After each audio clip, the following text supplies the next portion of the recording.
नमस्कार, मैं अमित कुमार झा हूँ। ज्ञान से प्रकाश के इस सफर में आपका पुनः स्वागत है। अक्सर हम सोचते हैं कि एक शिक्षित समाज का मतलब है ऊंची इमारतें और बड़ी डिग्रियां, लेकिन असलियत में एक समाज उतना ही मजबूत होता है जितना मजबूत उसके घर के रिश्ते होते हैं। आज के भाग 4 में हम रामायण के उन मनोवैज्ञानिक धागों को समझेंगे जो बिखरते हुए परिवारों और रिश्तों को जोड़ सकते हैं।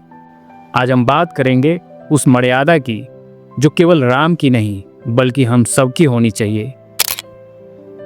जब श्री राम वनवास जा रहे थे तब माता कौशल्या के पास अधिकार था कि वे विद्रोह कर सकें, लेकिन उन्होंने अपने दुख से ऊपर अपने पुत्र के संकल्प और अपने धर्म को रखा। आज के रिश्तों में तनाव का सबसे बड़ा कारण है अत्यधिक अपेक्षाएं। माता कौशल्या हमें सिखाती है कि प्रेम का अर्थ अधिकार जमाना नहीं बल्कि दूसरे के व्यक्तित्व और उसके निर्णयों का सम्मान करना है। एक शिक्षित व्यक्ति वह है जो कठिन समय में अपनी भावनाओं पर नियंत्रण रखना जानता है। लक्ष्मण को वनवास नहीं मिला था, लेकिन उन्होंने स्वेच्छा से अपने सुखों का त्याग किया।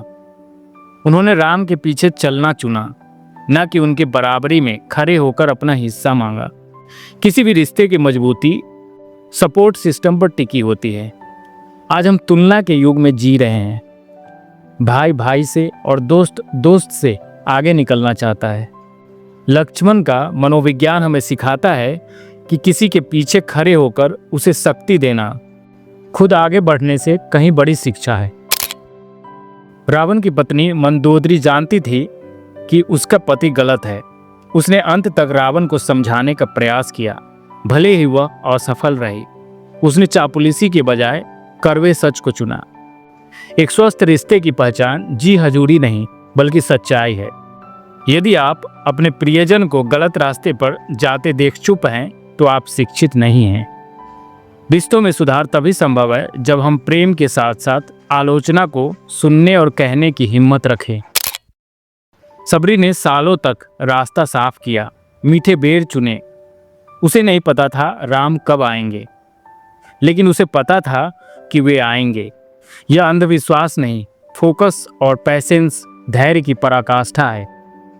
आज के इंस्टेंट जमाने में हम बहुत जल्दी धैर्य खो देते हैं। चाहे करियर हो या रिश्ते, हमें सब कुछ अभी चाहिए। सबरी हमें सिखाती है कि विश्वास वह मानसिक शक्ति है जो समय की दूरी को मिटा देती है।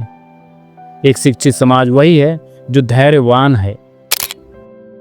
साथियों, रामायण के ये पात्र केवल इतिहास नहीं है, वे हमारे भीतर की अलग अलग भावनाएं हैं। जब हम अपने रिश्तों में माता कौशल्या जैसा धैर्य, लक्ष्मण जैसा त्याग, मंदोदरी जैसी स्पष्टता और सबरी जैसा विश्वास लाते हैं, तब हमारा घर अयोध्या बन जाता है। मैं अमित कुमार झा ज्ञान से प्रकाश के माध्यम से आप सभी से यही आग्रह करता हूं कि अपनी शिक्षा को अपने आचरण में उतारें, अपनी जड़ों से जुड़ें और अपनी आने वाली पीढ़ी को संस्कारों का उपहार दें। हमारी पुस्तक शिक्षित समाज बनाए इसी बदलाव की एक छोटी सी गूंज है। जुड़िए हमारे इस मिशन से। इस ऑडियो को अपने परिवार के साथ साझा करें, क्योंकि एक शिक्षित परिवार ही एक शिक्षित समाज की शुरुआत है। जय श्री राम।